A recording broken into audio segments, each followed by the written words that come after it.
This video could probably be ranked as the most interesting video you've ever watched on YouTube. Sounds wild, right? Well, today we're gonna dive into one of the strangest and coolest ways that you can preserve your furry little friend that you've had for years in the family. It's not taxidermy, which you're gonna find out in this video is very different from the freeze-dried preservation method that this company does with their freeze dryer. We're gonna explore how this idea even started with Second Life Freeze Dry and what makes this freeze-drying pet preservation so unique in the industry. Now, before we get into this fascinating interview, this is the largest freeze-drying business community in the world. If you want to be more connected to like-minded individuals who want to use freeze-drying as a process to make a business, this is the channel for you. Hit the subscribe bell right now, and you'll be connected to more and more videos that can help you succeed in starting or growing your freeze-drying business. Now, if you're ready to get your mind blown, let's dive into this interview with Second Life Freeze Dry. Hey, we're back for another episode of the Frozen Assets podcast. This is about freeze drying entrepreneurship, and we have a very interesting and unique company in freeze drying that we're talking to today. It's Second Life Freeze Dry. We're here with Pat LaRussa,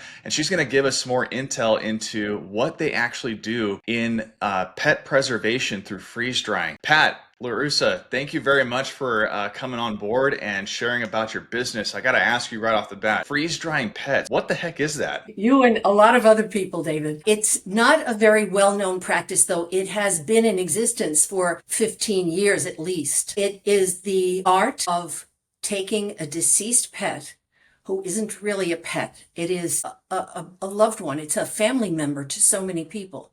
And processing the pet in order to return it to that family in a state of having been freeze-dried and allowing it to last forever. It doesn't move. It's not mechanical. There are no batteries. It's like a statue, but it is your pet. It has the pet's fur, and it's in a pose that usually is a sleeping pose, because they're essentially sleeping from the time they're freeze-dried on. And they get to keep that pet with them forever. Now, when I first thought of this and I first connected with you, I brought up taxidermy because that's probably very similar in terms of what people think about this. So what is the difference in what you're doing versus taxidermy? Because most people are familiar with that. Explain. Right. I love that question, because people have called and said, I want you to freeze dry taxidermy my cat. And I ask them if they know the difference. And usually I say that's two different things. And do you know the difference? In taxidermy, the process involves taking an animal, removing its skin, and placing the skin on a frame of either plastic or metal that is hopefully similar in size to the pet that this person wants taxidermy. The head is removed, and taxidermists have a number of ways to reproduce the head. Sometimes they can use the skull of the animal and duplicate. I don't know enough about it to say I know for sure, but there are various ways. They'll duplicate a skin on the cranium, on the skull, and hopefully make it look as close as possible to the animal that they're preparing. This doesn't matter much when you have a deer that you've shot in the forest, because you haven't known the deer very long, and one deer looks pretty much like another to most people except the other deer. So what you get back is a good example of what you shot. But if this is your pet and you've had this pet for 15 or 16, 17 years, you're going to notice a lot of differences between the way the pet looked and what you have now from a taxidermist. There are master taxidermists who can reproduce an animal so perfectly, but that's an extremely expensive and lengthy process. With freeze drying, what we do is take the animal via FedEx or UPS. They send them to us, and we give them full instructions on how to do that. I could go into that a little bit later.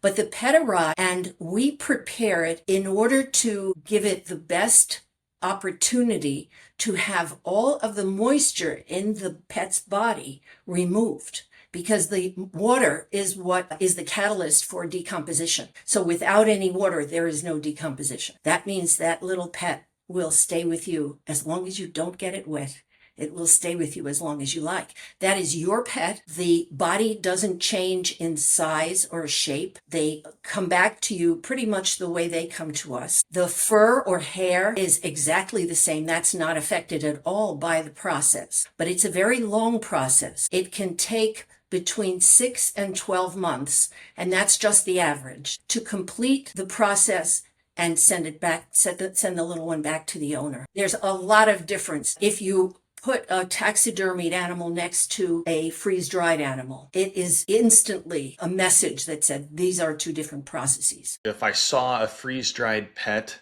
and a taxidermied pet side by side, how would I know which one is which? Is it that distinguishable? Well, I think the one that looks more realistic, if it's not a forest animal, wildlife, because they do wonderful things with wildlife and people know what their pet looked like.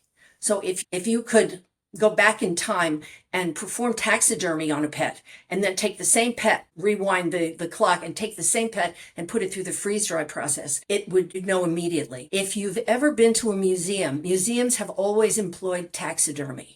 They're beginning to use freeze-dry process now because it's much kinder to the finished product. The skin looks the same, the fur and the hair, the size doesn't change. If you looked online enough times in taxidermy, you would see that some pets have been finished and their head is not proportional to their body. That's because the taxidermist didn't have a frame that was the size of your dog's or your cat's frame. And we don't need a frame. You get your little pet back. Hey, welcome to the Freeze Dried Business Network. We'll get back to the interview with Pat real quick here, but I wanted to jump in and invite you to be a part more intimately with the freeze drying business community. So if you want to know more about freeze drying and starting a business, go check out the video description right now and go to freezedriedbusiness.com. There you can subscribe to my email list. I tell you, it's not a spammy email list. It's full of content on a weekly basis that gives you tips, tools, resources, and notifications of freeze drying events that you can take part of to be more connected and succeed in this thriving business. Now, let's get back to the interview with Pat at Second Life Freeze Dry. What type of people are actually wanting this to be done, and what would surprise us about this industry? That's a good question. I take all the incoming calls for the company, and everyone who talks to me, I can't say everyone because some of them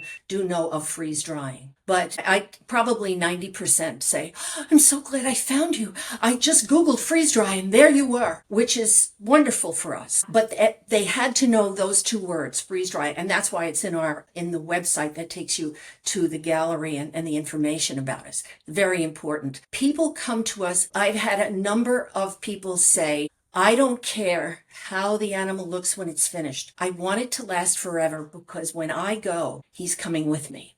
That happens more than you would think. Other times, people call and for 10 minutes, all I hear is sobbing because they are so upset. It was an unexpected demise. I had a little cat that had his teeth cleaned and did not wake up from the anesthesia. And this woman was beside her. I've had another woman who was nursing her dog in her bed for 3 years. And the last year it was intensive care with intravenous feedings and all kinds of things. And she left the room and the dog passed away. And she thought it was her fault. I can't say that I can characterize everyone who's called, but they are all people who love their pet like family. That's what's so important to us because I answer the phone all the time. On the weekends, I answer it late in the day, I answer it early in the morning, because I know that they are bereaved and they need somebody to tell them, yes, we can do this. A lot of them call and say, I don't know what to do. I didn't plan on this. This was unexpected. Or, yeah, I thought about it, but I never did anything about it. And a lot of people say that. And I'm very happy to tell them that as long as, and this is important for everyone, as long as you freeze your little pet within, I like to say within 12 hours of passing, you have a wonderful chance for optimal results with freeze drying. If you wait past 24 hours, then it's possible that at the time of preparation, where the first activity in preparation is very, very slow defrosting, you'll see their hair fall out. What are they supposed to do to freeze it properly so that it's not damaged? Do they put it in a bag? Like, how do you preserve that pet so it's frozen? Once it arrives to you, how do you get it to be in a particular pose so that you can do it properly? The pet needs to be put into a frozen state as soon as possible. Most people want to hold them for a while. That's understandable. If you get to put them into a freezer before rigor mortis, you can fold their little legs like they were sleeping, put them into cats form into a ball, put them into a ball, and put a wee-wee pad around them, just in case there is any fluid escaping from the body. Not always does that happen, but it's better if the fluid goes into the pad than into the fur. We clean it, but if you can do it, it would make it easier, and there wouldn't be any staining, and the fur would be left more the way it is when the little one was alive. What's a wee wee pet? The pads that you don't have any pets. They're square pads, and they're plastic on the back, and they catch fluid on top.